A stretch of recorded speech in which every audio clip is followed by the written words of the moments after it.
Hello, knowledge seekers. In this episode of 20-Minute Books, we dive into Real Change by Sharon Salzberg, published in 2020.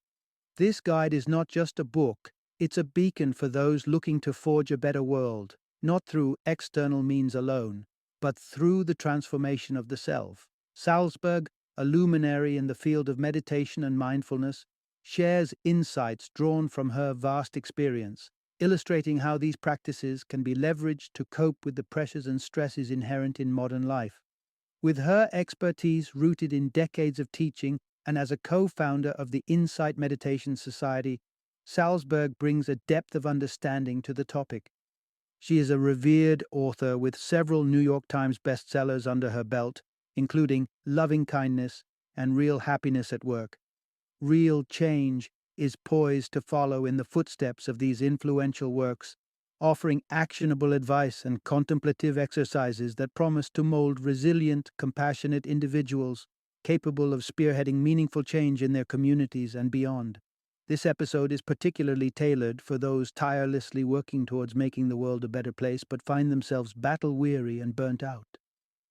It's for the stressed caregivers in need of respite, and genuinely anyone curious about how meditation can enrich their lives and empower them to face challenges with grace.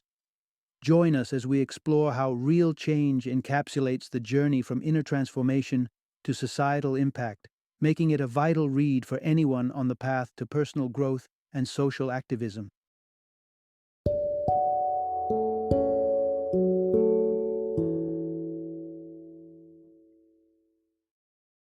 Real Change: Mindfulness to Heal Ourselves and the World. Introduction: Unlocking Serenity and Action Through Meditation. In an era where the cries for social justice are louder than ever, be it battling climate change, fighting institutional racism, or standing up against online harassment, many of us feel compelled to act. But with such monumental challenges facing us, it's easy to feel overwhelmed and paralyzed by the sheer scale of these issues. How can we maintain our equilibrium and not lose sight of our personal peace in the process? Meditation holds an intriguing answer. Drawing upon the insights of renowned meditation teacher Sharon Salzberg, we explore how the ancient practice of meditation is not just about achieving personal tranquility. Instead, it's about building a foundation that supports enduring engagement in social activism. Through a series of mindfulness strategies, Salzberg shows us how we can remain anchored and proactive in the face of societal challenges. In this exploration, you'll discover the art of coping with broken toys in a way that fortifies your resolve instead of breaking your spirit, the significance of envisioning the Statue of Liberty on the move, and what it teaches us about freedom and solidarity, the right moment to reach for a banana, an allegory for timing and nourishment in your quest for justice. Each of these lessons converges on a central theme. Meditation is more than a retreat from the world. It is a gateway to deeper compassion, greater clarity, and more meaningful action. Whether you're dealing with personal struggles or are engaged in the broader battle for a fairer world, the practice of meditation equips you with the tools needed to stay grounded and focused. It reveals that the path to real change is through inner peace, empowering us to approach societal issues with a calm mind and a resilient spirit. Part 1. Empowerment through Mindfulness, a beacon in the fight for justice.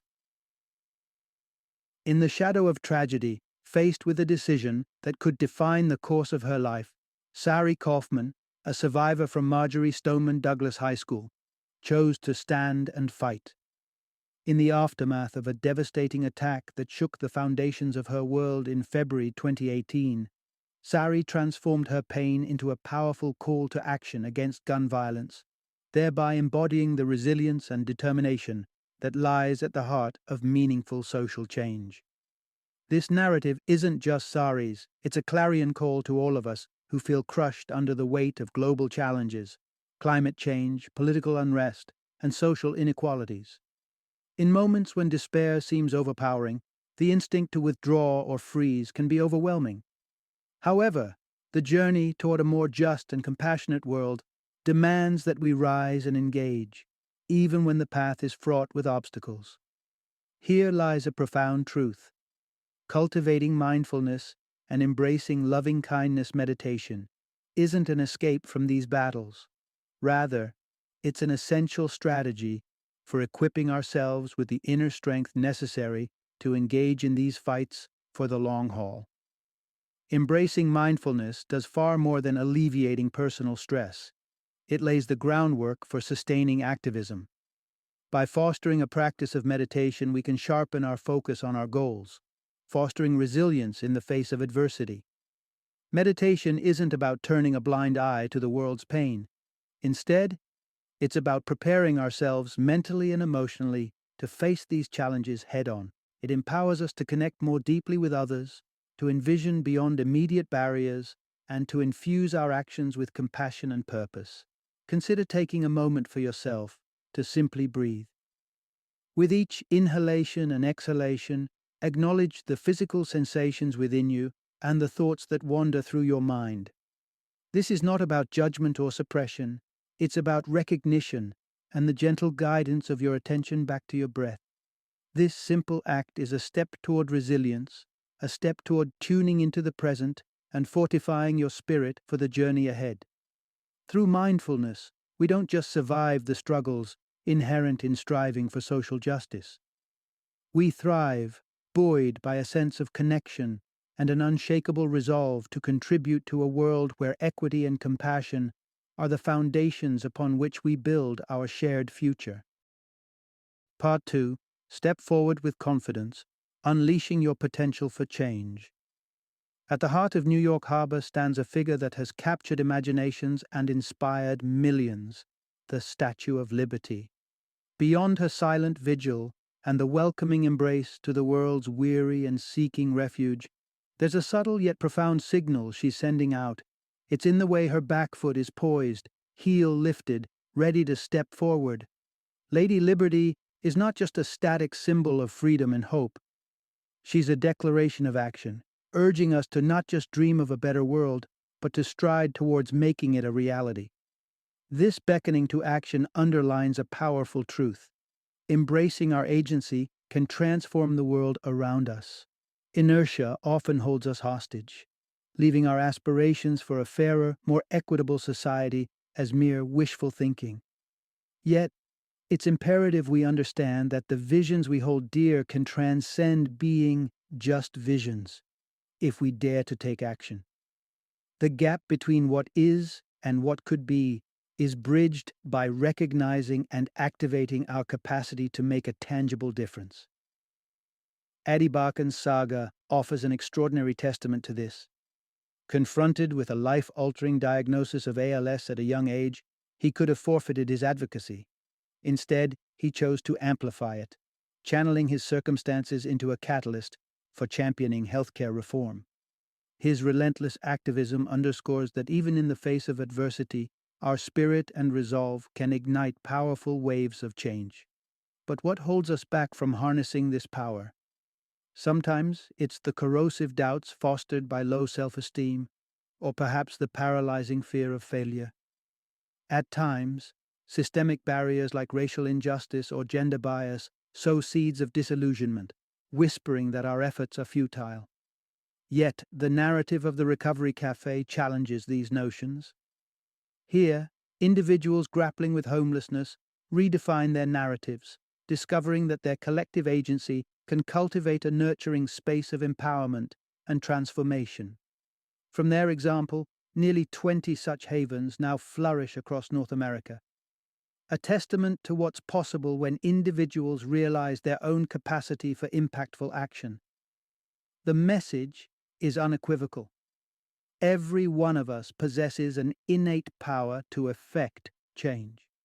Whether it's fighting for justice, like Adi, or creating a circle of support like the Recovery Cafe, the key lies in embracing our agency. It's about rejecting passivity and stepping forward, just like the Statue of Liberty, with a resolve that marries our ideals with real, actionable steps towards the world as we wish to see it. Together we hold the potential to sculpt not only our destinies, but also to lay down the stones for a foundation of a more equitable, just, and compassionate society. Part 3. Transform pain into power. Uncover resilience through emotional courage. Imagine the varied faces of adversity: a soldier grappling with the invisible wounds of war, a couple navigating the stormy aftermath of a failed marriage, an environmentalist mourning the accelerating destruction of our planet. Different as these scenarios may seem, they are united by a common thread. Each person is wrestling with profound loss and the myriad forms of suffering that accompany it. Yet, amid the depth of these struggles lies an opportunity for profound personal growth. Adversity, while daunting, can serve as a crucible for uncovering remarkable inner strength and resilience. Embracing and understanding our negative emotions rather than fleeing from them can lead us to discover an untapped wellspring of courage and strength within ourselves. In modern Western culture, there's a pervasive tendency to shy away from discomfort, to mask pain or push it aside in hopes it might vanish. However, there is an alternative and potentially transformational approach to dealing with our darkest moments. By confronting our pain head-on, acknowledging it, sitting with it, and striving to understand its roots, we can cultivate healthier ways of coping and foster deeper empathy for others enduring similar struggles. Resilience is our capacity to rebound from hardship, recognizing and affirming our intrinsic ability to overcome. Consider the example of a soldier battling PTSD. This person might face myriad challenges, from panic attacks to issues with trust. Yet, through confronting these struggles, identifying triggers, deploying relaxation techniques, there is an opportunity to regain a sense of control. Pain, when approached as a transformative force, is akin to recuperating from a severe physical injury. Let's say you suffer a significant ankle injury. Avoiding the use of your foot entirely may seem like a relief initially, but it hampers proper healing. Conversely, engaging in rehabilitative exercises, though potentially uncomfortable at first, eventually restores strength and mobility. This metaphor extends to our emotional wounds as well. Through active engagement and rehabilitation, we can heal, grow, and gain a deeper understanding of ourselves. Loving kindness meditation is a powerful tool in this healing journey. It encourages us to hold space for our suffering, to surround it with compassion rather than resistance. In moments of distress, closing your eyes, focusing on your breath, and silently offering yourself compassionate affirmations, such as "May I be safe" or "May I live with ease," can pave the way to emotional resilience. Envisioning yourself overcoming your present adversities not only diminishes their immediate hold over you, but also reinforces your confidence in the face of future challenges. By facing our pain with courage and openness, we can transform our deepest vulnerabilities into sources of unspeakable strength and resilience, proof that within each of us lies the power to rise above our circumstances, however dark they might seem. Part 4. Nourishing the Soul, the key to sustaining your mission. Picture the scene: a tireless fighter for human rights, deeply immersed in battles for gender equity, fair wages, and universal health care, faces a seemingly trivial yet profound decision over a midday meal. Overwhelmed by hunger in an office devoid of options, she hesitates before a bunch of bananas, conflicted over the ethical implications of her choice. Yet, in this moment of exhaustion and need, the decision to nourish herself with what's available transcends dietary preference. It's a vital act of self-preservation. This anecdote underscores a broader, more critical lesson: the importance of self-care and finding joy in your work for long-term success and fulfillment. Within the realms of activism and service, the drive to push forward relentlessly can be both a virtue and a vice.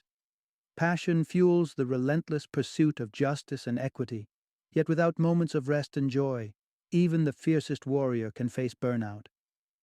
Therefore, embracing self-care and allowing oneself to find happiness in the midst of struggle is not merely beneficial, it's essential. This concept extends far beyond managing physical exhaustion. It encompasses mental and emotional rejuvenation as well. Establishing routines and practices that grant yourself permission to rest and recover is critical. Sometimes referred to as building a coping bank, this practice ensures that you replenish the energy reserves depleted by your endeavors. The art of self-care manifests differently for each individual. Miles Horton, the visionary behind the Highlander Folk School, found solace and renewed vigor in the tranquility of nature. Chantel Walker, a staunch advocate in the Fight for 15 movement, recharges her spirit through the freedom of cycling. Both examples highlight the undeniable truth that stepping away from the intensity of one's mission can paradoxically enhance one's capability to effect change upon returning. Moreover, infusing your work with elements of joy is equally transformative. Contrary to the notion that serious endeavors necessitate a somber approach, the act of introducing levity and happiness into one's labor can be profoundly empowering. Recollect the civil rights marches of the 1960s, where songs of hope and camaraderie echoed, not only as a form of protest, but as a means of upliftment. This approach, referred to in Buddhist teachings as gladdening the mind, showcases how joy can fortify the spirit, rendering even the most daunting tasks more bearable. In summary, the cultivation of well-being through self-care and the pursuit of joy in the work we do is not a detour from our mission. It's the very sustenance that propels us forward. By honoring our need for rest and embracing moments of happiness, we equip ourselves with the resilience and vigor needed to continue the fight for a better world. Part 5. Embracing the Tapestry of Life, the Power of Interconnectedness. Consider the humble tree. At first glance, it stands as a solitary figure, trunk, branches, leaves, and all. But delve deeper, and the tree unveils itself as a nexus of connections, an integral thread in the intricate fabric of life. It thrives on the sunlight, rain, and nutrients, forming symbiotic relationships with the birds in its branches and the fungi in its roots. This understanding reveals that a tree, much like everything else in our world, does not exist in isolation, but as part of a larger interconnected system. This notion of interconnectedness, or as the revered Zen master Thich Nhat Hanh terms it, interbeing, is a profound reminder that everything in the universe is entwined. Every entity, every being, contributes to the mosaic of existence, thereby deserving respect, care, and compassion. In today's fast-paced, often fragmented society, it's easy to lose sight of this interconnectedness. Consider the homeless people we encounter daily. To many, they are just faces in the crowd, estranged from our personal spheres. Yet, if we broaden our perspective, we recognize that these individuals could be connected to us in ways we might not initially see. They could be someone's sibling, a part of our wider community, or connected through shared experiences or places. The story of Rob Tibbets poignantly underscores the strength found in recognizing our shared humanity. Faced with his daughter Molly's tragic death caused by a Mexican immigrant, he resisted the pull of anger and division. Instead, he emphasized the unity within his community, irrespective of race or origin, showcasing a remarkable embrace of interconnectedness even in the depths of personal loss. Meditation serves as a powerful tool to illuminate these invisible threads that bind us. Through practices like loving-kindness meditation, we not only extend compassion to others, but also affirm the shared journey of well-being. Envisioning someone you've encountered, reflecting on how your lives are intertwined, and sending them positive thoughts not only enriches their existence but also reinforces your own sense of connection and well-being. Ultimately, the recognition of our interconnectedness acts as a beacon, guiding us to live with more empathy, understanding, and unity. It reminds us that in the grand tapestry of life, each thread, however seemingly insignificant, holds a place of importance. Our actions, our compassion, and our awareness of these connections can weave a reality that honors the depth and beauty of our shared existence. Part 6. Unraveling Bias. a journey into mindful self-reflection. Let's unravel a simple yet profound riddle. Imagine a devastating car accident where a father tragically loses his life, but his son survives and is urgently taken to a hospital. There, the chief surgeon is taken aback and exclaims, "I can't operate on this child. He's my son." This scenario leaves many puzzled. If the father has passed away, how can the surgeon be the boy's son? The conundrum here isn't in the logic but in our inherent biases. The surgeon is the boy's mother. This example starkly highlights how deeply ingrained biases can skew our perception, often without us even realizing it. Our brains are wired for efficiency, and to streamline the overwhelming torrent of information we encounter daily, they rely on shortcuts and assumptions. While these cognitive biases can sometimes help us navigate the world more swiftly, they can also blur our judgment and understanding, especially when it comes to societal norms and stereotypes. Take, for instance, the fundamental attribution error. This cognitive bias illustrates our tendency to interpret others' behaviors differently based on our relationship with them or their social group.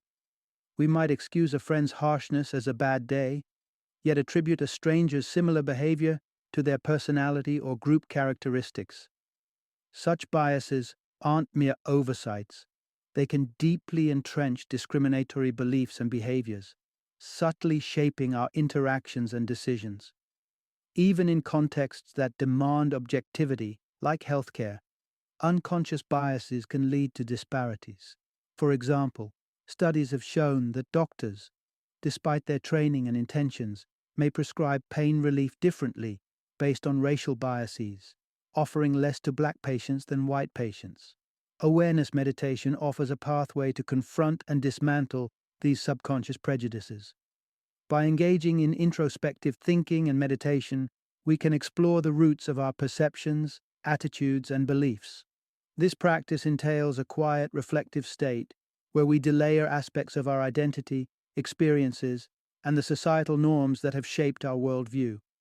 It's a powerful tool for uncovering hidden biases and starting the process of unlearning them. By embracing deep, introspective thinking, we embark on a transformative journey. We learn not only to challenge our preconceptions, but also to cultivate a more inclusive and understanding perspective. This journey is crucial for personal growth and for fostering a society that values and respects the intricate tapestry of human diversity. Part 7. Finding Your Center, the Art of Emotional Equilibrium. Imagine witnessing a child's heartbreak over a broken toy. In that moment, you're faced with a choice: to deeply immerse yourself in the child's sorrow or to dismiss the emotional significance of the event entirely. Neither extreme, however, nurtures the child or honors the genuine disappointment she feels. The key lies in offering empathy and understanding, while also providing reassurance and perspective, that while the toy may be broken, the capacity for joy and play remains untouched. This delicately balanced approach serves as a metaphor for maintaining an internal equilibrium in our own lives, a concept known as equanimity. Equanimity, or upekkha in Buddhist teachings, is not about achieving an impossible perfect balance between all aspects of life. Rather, it's about cultivating an inner steadiness that allows us to navigate the ebbs and flows of emotions with grace. It's recognizing that while we cannot control the external world, we can find stability within ourselves, acknowledging our emotions without being overwhelmed by them. For those engaged in the tireless work of activism or striving for societal change, equanimity is invaluable. The challenges faced, from climate change to systemic injustices, are daunting, and it's all too easy to oscillate between anger and despair. However, embracing equanimity allows us to acknowledge the gravity of these issues, while still holding on to hope and working towards improvement, no matter how incremental.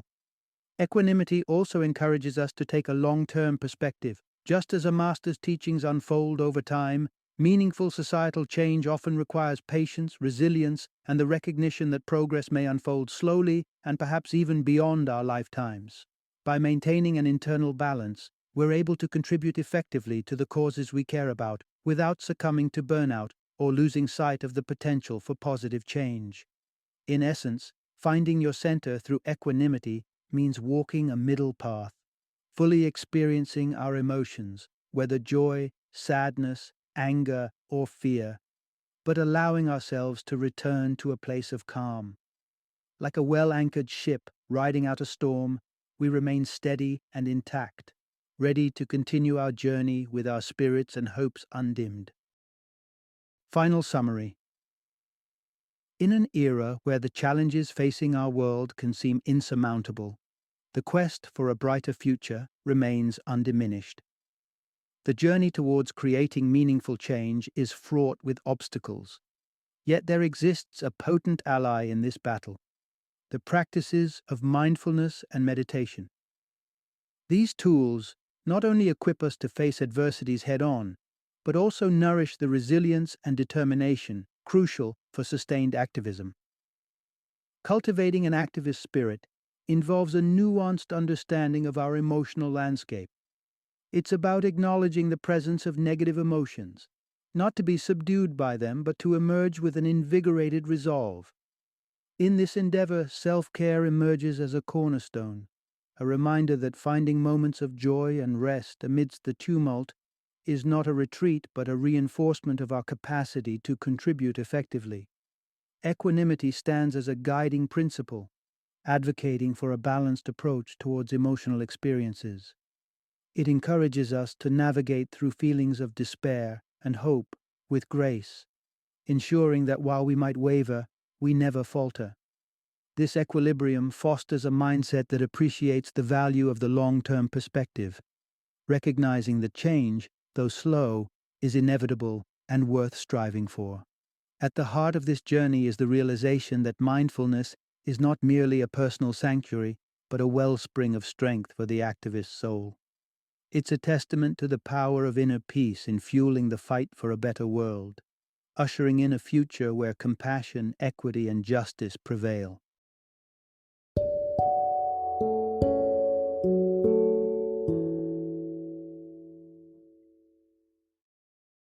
Thank you for joining me today on this journey of learning and discovery as we explored the insights of another thought-provoking book in our growing library of knowledge. If you've enjoyed our time together, please take a moment to follow our podcast, give us a 5-star rating, and share 20-minute books with other knowledge seekers. Your support truly means a lot. Don't forget to join me again in the next episode, where we will delve into another enriching book. Until then, happy reading and happy listening.